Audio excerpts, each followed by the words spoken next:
L'Antéchrist, chez les musulmans, porte les noms de Ad-Dajjal, Messie trompeur, le grand trompeur, le Messie d'égarement et le borgne grand menteur. Il est décrit comme un jeune homme fort, aux jambes arquées, aux cheveux touffus et borgnes. Sur son front, les croyants pourront lire l'inscription Mécréant. L'Antéchrist pourra guérir l'aveugle de naissance et le lépreux. Il fera croire qu'il est capable de ressusciter les morts, alors qu'en vérité, il pourra ressusciter qu'un jeune homme. Toutes les autres personnes prétendument ressuscitées seront en réalité des démons qui se matérialiseront sous la forme de parents défunts pour nous tromper. Un jeune musulman se rendra auprès de l'Antéchrist et s'exclamera: J'atteste que tu es le faux Messie dont le prophète avait parlé. L'Antéchrist dira alors: Que diriez-vous si je tuais cet homme et le ressuscitais? Douteriez-vous de la réalité de mon acte? Non, répondra l'assistance. L'Antéchrist ordonnera alors que ce jeune homme soit scié en deux. Il marchera entre les deux parties du corps, puis dira à celui-ci: Lève-toi, et le jeune homme ressuscitera. Crois-tu en moi maintenant? Lui dira-t-il. Je suis encore plus convaincu que tu es le menteur, répondra le jeune homme. L'Antéchrist venant de nouveau le tuer ne pourra plus le faire. Un miracle protégera le jeune homme. Alors l'Antéchrist le jettera dans son feu. Il est dit que cet homme sera l'un des plus grands martyrs. Si on comprend que l'Antéchrist sera soutenu par des démons qui lui apporteront une aide dans la tromperie, l'Antéchrist est l'homme qui est vraisemblablement ressemble le plus à Satan. Mais la tromperie de l'Antéchrist sera encore plus redoutable. Pour les musulmans, les démons sont de mauvais djinns. Le mot djinn en arabe est dérivé du verbe janna, qui signifie cacher ou dissimuler. Les hommes ne peuvent donc pas voir les djinns. Ils sont invisibles mais peuvent occasionnellement se matérialiser, prendre l'apparence d'humains ou d'animaux et devenir ainsi visibles.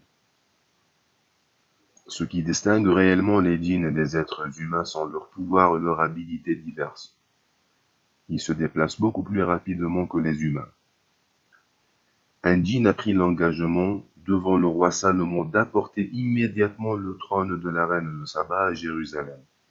Imaginez un peu, quelqu'un capable de parcourir la distance Palestine-Yémen aller-retour dans la même journée, soit 2042 km x 2, donc 4084 km.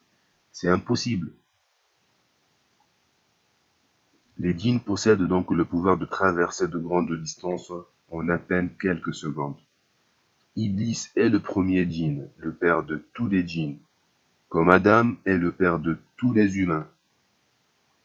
Iblis, qu'on nomme également Satan, n'est pas présenté dans le Coran comme le maître de l'enfer, mais bien au contraire, comme l'un de ses habitants. Iblis suggère, invite et enjolive le mal. Il induit en erreur en faisant des promesses trompeuses et en donnant de faux espoirs. Iblis est désigné comme le trompeur, l'enjoliveur, l'ennemi de l'humanité. Iblis, tout comme l'Antéchrist, consacreront leur vie à égarer les humains, en embellissant à leurs yeux la vie sur terre. Tout ceci permet la mise à l'épreuve de l'homme sur terre. La tentation de l'Antéchrist sera la plus importante entre la création d'Adam et la fin du monde. Peu nombreux seront ceux qui résisteront à la tentation de croire en l'Antéchrist. Ceux attirés par le matérialisme et l'occultisme succomberont très certainement. Le matérialisme, parce que l'Antéchrist promettra le bonheur immédiat à tous ceux et toutes celles qui apporteront foi en lui. L'occultisme, parce que l'Antéchrist fera intervenir des démons.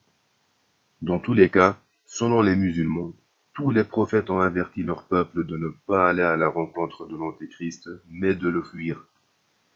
Le hadith dit la chose suivante: aucun prophète n'a été envoyé qui n'ait averti son peuple à propos du menteur borgne. Quant à ceux qui attendent le Messie qui avait été annoncé par les prophéties, mais ne l'ont pas reconnu en la présence de Jésus, fils de Marie, qu'ils ont considéré comme étant lui un faux Messie, croiront que l'Antéchrist est le vrai Messie.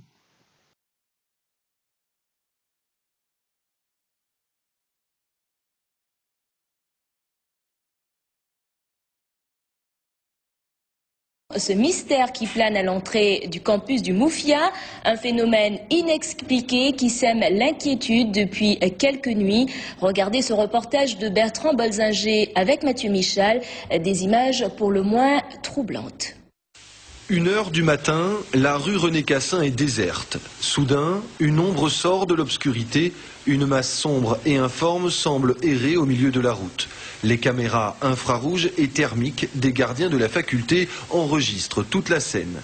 Mais le plus surprenant reste à venir. Après avoir traversé le passage piéton, l'ombre s'éclipse à nouveau quelques secondes avant de ressurgir. C'est là qu'un phénomène pour le moins étrange se produit. La forme disparaît rapidement tandis qu'une silhouette se dessine devant la grille de la mosquée. Un phénomène qui se reproduit plusieurs fois dans la nuit depuis 3 jours déjà, mais les gardiens n'ont rien observé à l'œil nu, seule la caméra révèle ce fait étrange. Un étudiant, témoin de la scène, n'en revient toujours pas. Franchement, je peux pas expliquer ce que c'est. Et quand toi tu es sorti, il n'y avait rien? Il n'y avait rien, absolument rien. Ça peut même pas être une personne, ni un chat, ni un chien. C'est quelque chose d'inexplicable. D'accord.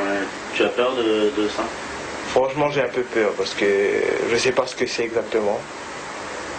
Voilà, j'ai jamais vu ça et ça me fait peur. Tu crois à tout ce qui est esprit et tout ça? Je croyais pas vraiment avant, mais depuis que j'ai vu, je pense que je suis obligé de croire. Simple effet d'optique ou phénomène surnaturel, une chose est sûre, ces images ne laissent personne indifférent. Une énigme qui ne manquera pas de laisser libre cours aux imaginations les plus fertiles.